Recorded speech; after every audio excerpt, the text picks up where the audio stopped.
Welcome to African Voices on Sheffield Live with Mr. Bailo Jela and me, Dr. Sibanda. We continue our segment on Nigeria, and we've got our very special guests, Dr. Ojo and Mr. Tom Muganma. Mr. Bailo. Yes, if we may start with Tom Muganma. Earlier we had Dr. Bola Ojo and Victor Nweke.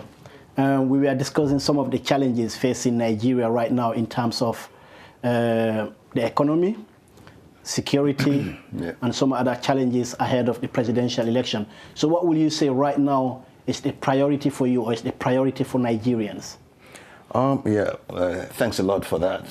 The priority for me and for Nigerians is basically the free and fair conduction of the election.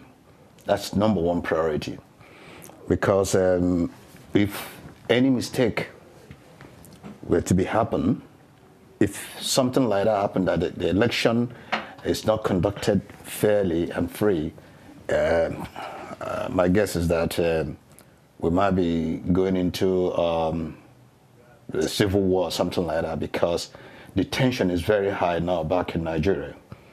Every ethnic minority group in Nigeria, they all want their candidates to win the election. But people, they forget one thing, and that is that there are a lot of social media going on, and people are just saying exactly that's not true. Whatever a candidate will say something, others will misinterpret the whole thing for their own use, So that is where the problem is. Free and fair election. That's what's important right now for us to do. You're hitting a nerve here. You're talking about an African election and the freeness or fairness. Is there a sense that, we've seen an incumbent government getting out of power in Nigeria, so the assumption will be that the systems there have developed sufficiently to kind of protect themselves from political influence.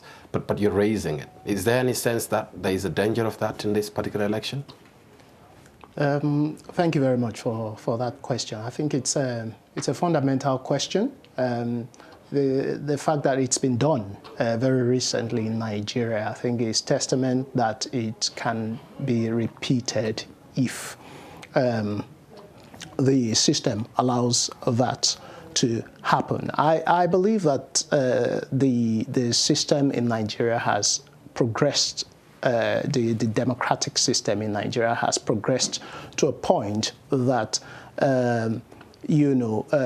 power can change fairly smoothly from one political party to another. There is minimal appetite for conflict resulting from election in Nigeria. There isn't that appetite. There are those who would want it to happen, but by and large, across the majority of the population, there isn't that appetite. And secondly, Nigeria plays a very, very influential role across the African continent, across the West African continent, and across the African continent, even across the globe. The economy of Nigeria sustains several other economies in West Africa and across Africa. Nigeria plays a heavy-duty peacekeeping role in Africa and even in the world. We've held seats in the UN Security Council, for instance. And there is hardly any nation in West Africa or across the continent that will be able to sustain a refugee crisis should there be a crisis. So, if you put all those factors together, there isn't that appetite, whether it is from the internal forces or even the external forces, for the election to degenerate into a crisis state. So I believe that the institutions are there to try and enable the election to operate smoothly. Looking at what you've just said, Yes. Nigeria is the largest oil producer in Africa. Yes. They are also the largest populated country in Africa, with over 198 million people. Having said that, Buhari made history as being the first president or the first opposition leader to take over power from an incumbent president, that is Goodluck Jonathan. But looking at, you've got the population, you've got the resources, but yet still, Nigeria is still facing challenges. And those challenges, many people, more than up to 60% of the population is living under $1 a day. Why is Nigeria failing? Because like you mentioned, they are like a powerhouse in Africa. If you hear ECOWAS or ECOMOC, it's Nigeria. So if Nigeria fails, many countries in Africa will fail. But why is Nigeria still failing? When you look at OPEC, other OPEC countries, like other oil-producing countries like Qatar, a small nation, you know, and all these other oil-producing countries, they are very prosperous. But why is Nigeria not? I'm not saying they are not to an extent, but to the standard of their oil producing, they are not up to that standard. Why? Thank you. That's also a very important question. I think it's a multiplicity of factors that contribute towards those challenges that have not enabled Nigeria to manifest to its full potential. There are historical factors from which we have not necessarily. We're talking about the present. We're looking at since 2015. Absolutely. I mean, we cannot necessarily dissociate the present from the past. You know, if you will agree with me. But let us move forward and look at the present. So there are the complex web of issues that will not be problems that will not be solved overnight. We can move forward progressively, gradually. I mean, there is the big issue of corruption. This stands in the way, and corruption is everywhere. It's within institutions, from the top to the bottom. So corruption is a big monster, and the problem that corruption exerts on Nigeria is felt across the board, not just at the top. So corruption does sit at the top of the agenda for any government that is going to come in and create the enabling environment for the country. But that was Buhari's manifesto in 2015, that he was coming to sweep out corruption. Absolutely. He was bringing security in the country. Absolutely. And he will bring prosperity in the country. Absolutely. But 3.5 years, up to now, nothing has happened. And that is because when you fight corruption, corruption does fight you back. It does fight. You're cutting it there. No, absolutely. So when you fight corruption, corruption fights you back. It's not going to happen. And corruption is everywhere. It depends. I think the type of corruption, because you do have various forms and types of corruption, the biggest that we need to address is what we call grand corruption. So let me pause here and see if my in line with what he just mentioned right now, that corruption has eaten deep down into our system. It's gone into the bone marrow of our Nigerian system. Now, yes, he came in wanting to fight corruption, which we actually voted for him on that platform, that he was coming to fight corruption. But the fact remains that there are still people at the top that really are engaged in this big-time corruption. They still want to keep engaging in that as well. They don't want to make changes.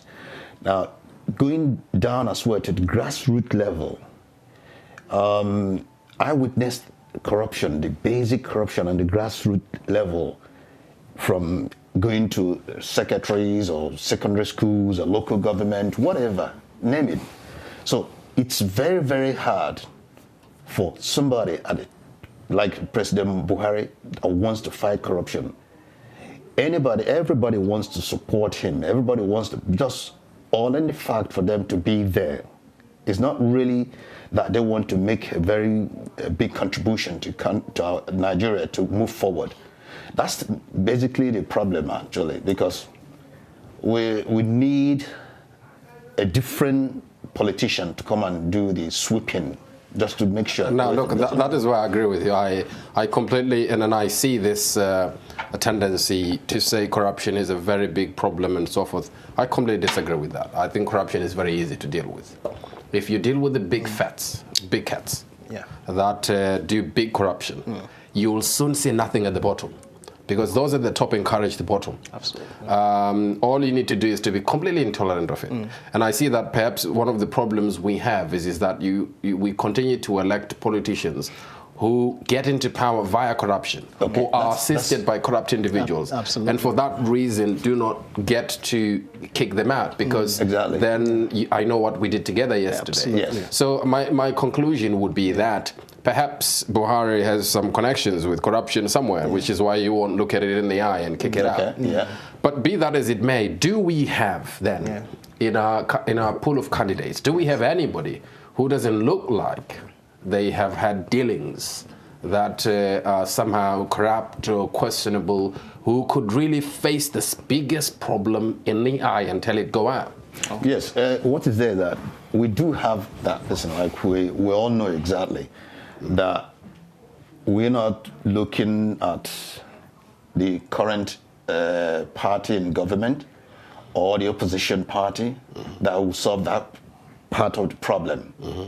Now, we do have like AAC, Showore, that's another presidential candidate as well. Is that the former student leader? Yes, the former student leader. They're always good, them. Yeah, but that's the We have point one as in well. Zimbabwe, you know. That's what that's correct. Yeah. You know, but Nigeria is it's very complex. The system there that it's a money politics that we're looking at in Nigeria. So would you say Nigeria wants a change, but they are not ready for that change yet? No, we do want to change, but the problem is that we haven't gotten that person that will make that change. You just said we do. No, what I mean, what I mean is that he hasn't got that power. He has financially. All right. To go through that way and then make that change. Yes. How are political parties funded in Nigeria? That's just interesting in terms of corruption. That may answer some of our questions. How is political funding obtained? Well, I think they're obtained through subscription. Well, not necessarily through subscriptions, but then funded usually mostly by individuals. Individuals. That's the basic one. Largely fund local individuals. Yes, local, and sometimes you do have international interests groups who play their own roles in terms of trying to influence. Is there any cap to it? Like the state doesn't fund parties at all. Well, the state is not. What the states do is that, like, if PDP is it's a percentage. It's in charge of one state. Now that PDP state, the governor there will also have to be kind of contributing to the national party of that. Of PDP, which is illegal, so that is dipping, and these are some of the things we talk about when we talk about grand corruption, that these are significant issues. But I just want to quickly revert back to your regional question, which relates to the problems why Nigeria has not fully manifested, because it's important we get it right. Corruption is only one of the factors underlying why we have not really fully manifested. There is another fundamental problem which has to do with our system of government. And so, we claim to be a federal system. But we do not necessarily practice that federalism. So the reality is that the country needs restructuring.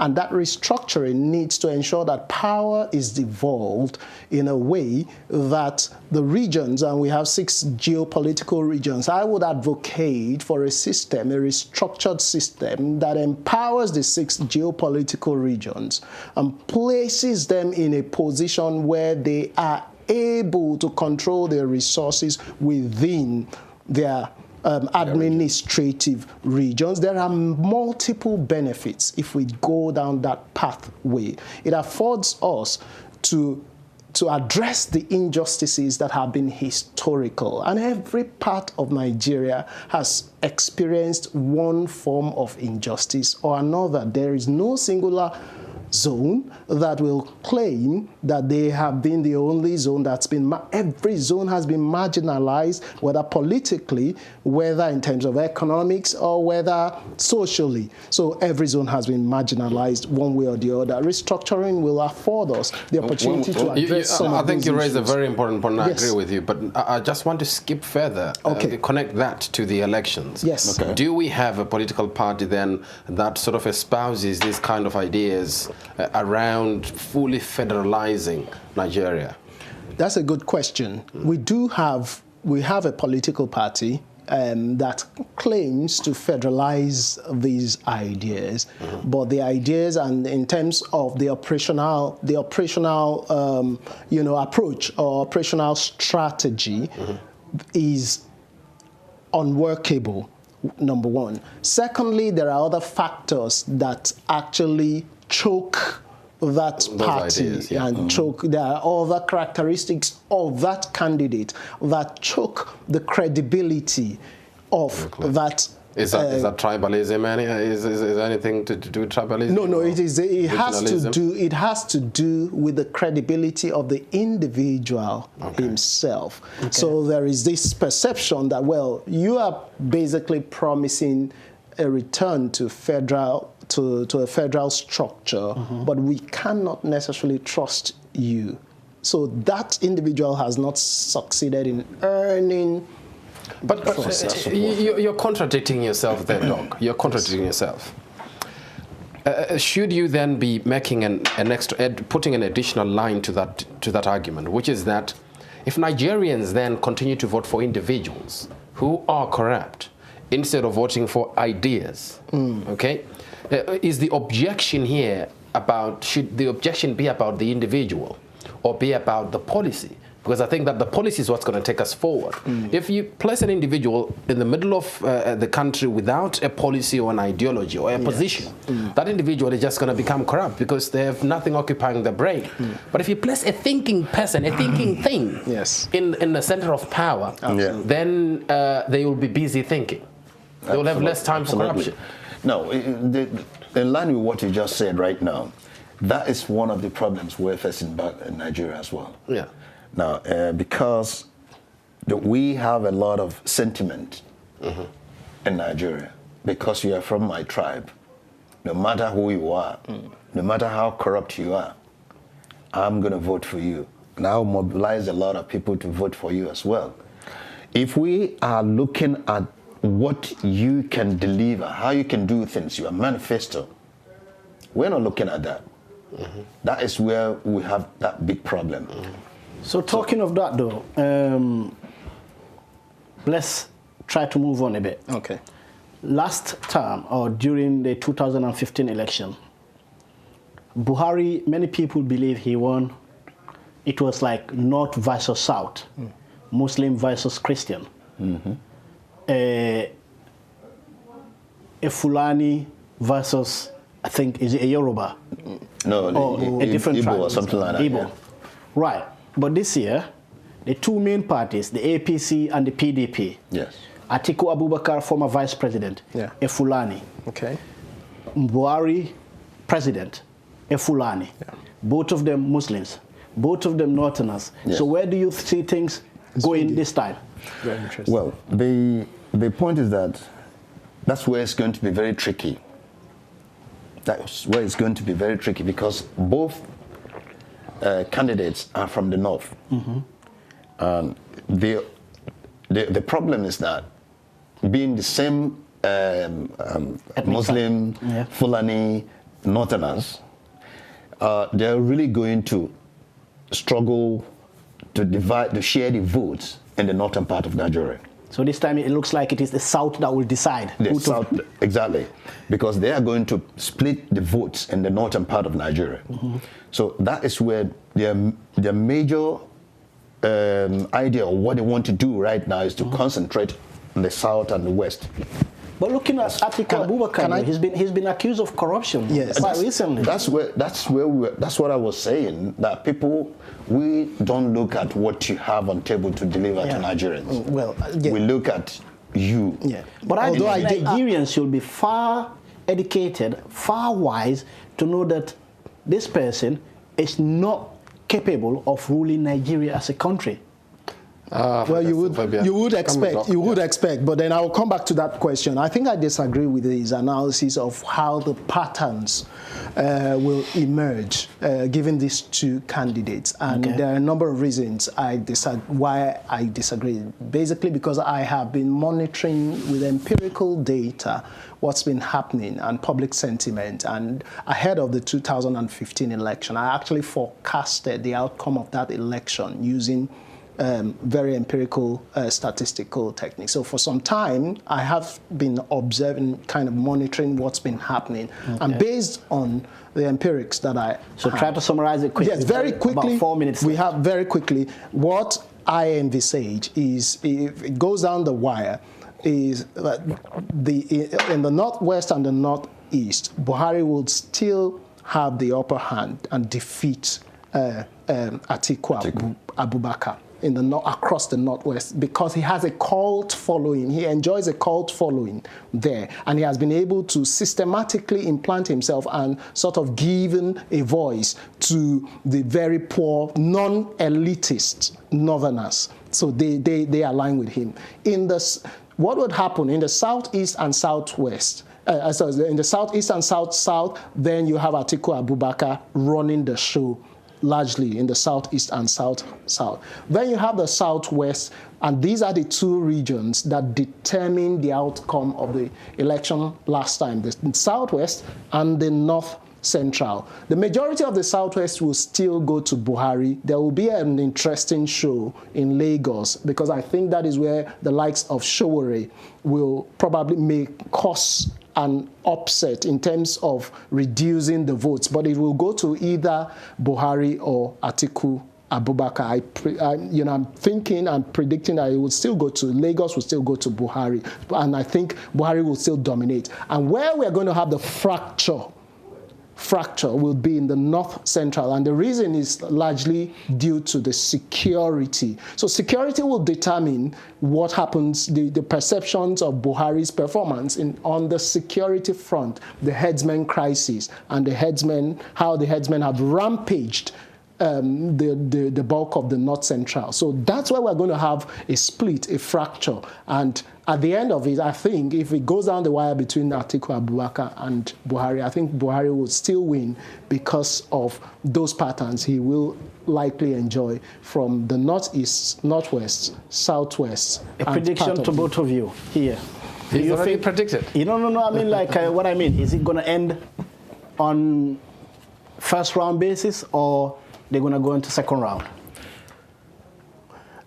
Well, that's a very interesting one. Well, I don't know what you think, but it's very rare to find elections in Nigeria going into the second round. Yeah. You know, historically, I'm not sure if it's really happened. But for me, I don't think it's either going to go in that second round or anything. But what I'm thinking is that, like he just analyzed right now, the Atiku will only have a problem down Lagos area. But in the north, it's going to, because a lot of, like I was reading just recently, that the emirs, the northern leaders, they've decided to back Atiku. There must be a reason for that. Because there's so much... So are you saying the religious leaders, the Muslim religious leaders? The emirs and the religious leaders, and you know exactly, in the north, what they do is that they decide who is going to win the election or who they are going to vote for in the mosque. They just tell them, and being that the northerners, the Muslims, they just, what the imam say, that's what they follow. But can I just ask you, are we northern, who's southern here? No, none of none of them are northerners, I can tell here. Southerners. But you see, again, what he said just buttresses the earlier point I made, that somehow Buhari has been able to connect with the non-elite up north. Yeah. But that's what we heard in the previous segment, that he is to the left of politics. Yes. But now it's not, the whole thing has shifted right now. But with youth yearning for change. Yes. Good question. How are these changes going to happen if they are still listening to those old emirs, as you call them, or those religious Muslim leaders who tell them, vote here? No, the youth yearning for change is those educated elites, the youths, not these downtrodden. The university ones. The university Yeah, but looking ones at are just... Lagos is the most populated in the country. Yeah, but they say, I mean, is it the argument, therefore, that Lagos may, in fact, go to the third party and cause... No, that's not my argument. Largely, it may cause a problem for two big parties. Yeah, it would cause a problem, but we don't know which way. You know, you so still say one of the two big parties is going to win it. Yes, but then, there might be an upset. But there might be an upset. Yeah. There, we're not sure, just because of the force of Shore. Anyway, yes. Doc, thanks, and Tom, thanks for coming. It was a beautiful show. Thank you. From our guest, Mr. Baala Jela, and me, Sibanda. Thank you for watching our show. We'll see you next week. Thank you very much. Thank you.